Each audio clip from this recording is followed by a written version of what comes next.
அதிமுக பொதுச் செயலாளராக இருந்த ஜெயலலிதாவையும் இப்ப பொதுச் செயலாளராக இருக்கக்கூடிய எடப்பாடி பழனிசாமியும் ஒப்பீட்டளவில் நீங்க எப்படி பாக்குறீங்க? மேடம், அதாவது அதை நான் ஏற்கனவே சொன்னது போல புரட்சி தலைவர் எம்ஜிஆர் ஒரு மகத்தான தலைவர், மக்கள் தலைவர். நூற்றாண்டு காலம் கடந்தும் இன்னைக்கு தலைவர் உடைய புகழ் இன்றைக்கும் இருக்கு. அவர் வெளியில தான் இருக்கோம். ஆனால் தலைவரை இழந்த பொழுது தவித்தோம். அப்ப அம்மா என்ற இன்னொரு தலைவர் உருவாகினார். அப்ப அம்மாவும் ஒரு மகத்தான தலைவர், இன்னைக்கு தெய்வமாக நாங்கள் எல்லாம் நினைக்கக்கூடிய மகத்தான தலைவர். அம்மாவை இழந்த பொழுதும் இதே ஒரு சூழல் வந்தது. அப்பொழுதும் தவித்தோம்.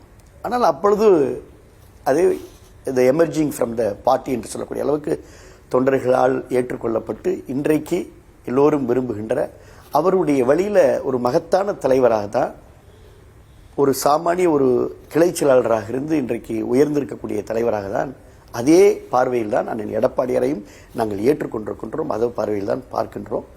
நிச்சயமா இந்த பயணமும் வெற்றி பயணமாக அமையும் என்பதில் மாற்று கருத்து எங்களுக்கு இல்லை.